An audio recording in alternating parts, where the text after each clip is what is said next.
My guard is my legs. You want to get into this position, mount, side control, or take my back. That's your goal. I know you don't know how to do it. I don't care. I just want you to try, okay? And most likely you're going to fail, but I want you just to keep trying.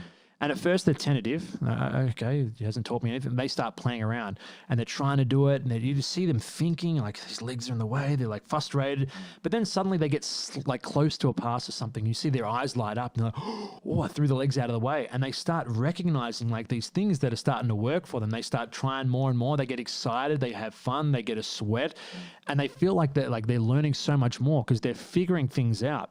And then I'll turn it around. I say, now I'm going to try and pass your guard. Okay. And we do it again. And that'll literally be the end of the session. And I'll ask them any questions they have, and I'll give them little tips. I'd say, listen, you work on your posture when you're passing because your head's really far down, your legs are really straight. I want you to bend those legs a little bit more, and I want you to straighten your spine. This will give you better mobility. Also be on your toes a little bit more and move a little smoother. Use your arms more. It'll be little tips that I'm giving them, okay? But I'm not telling them how to do any techniques. And then the next session they come, and you should see the difference in them. Like, they're so much better. Like they've learned so much more.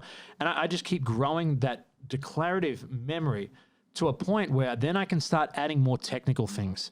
But if I try to teach them about an underhook first session and all this kind of stuff, they're not even going to know why am I doing an underhook? What is this crap? What am I doing? Doing a knee cut the first session or an arm bar? I don't even know how to mount somebody properly, let alone arm bar them. So I try and get them to a point where whatever information I get them to, the moment I tell them, it makes sense.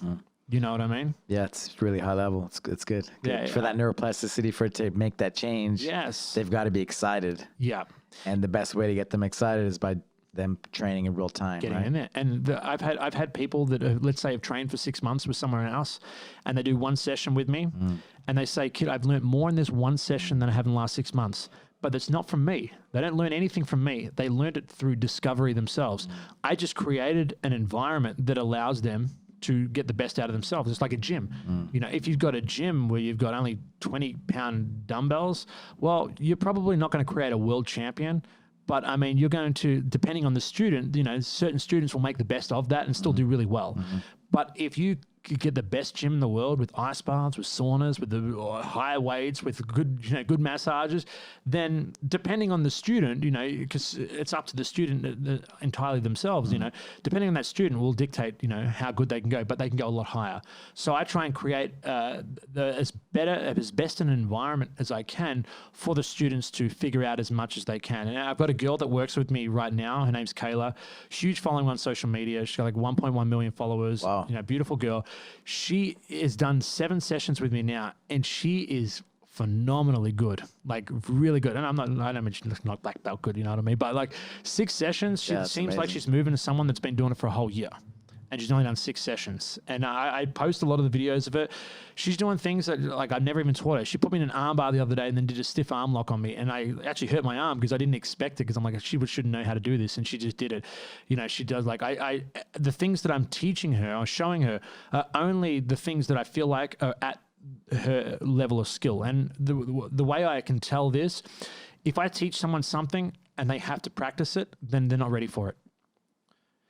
If I teach them something and they go, oh, yeah, I see that. Yeah. Okay, cool. And they do it while live rolling, then they were ready for it. And that's the difference between whether someone's ready to learn what you're teaching and whether they're not. If you have to get your students to drill something, like because they just don't understand it, then they're probably not ready for that.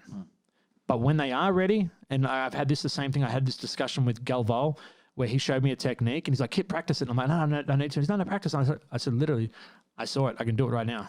And I try to do it in competition. Like it made sense in my brain.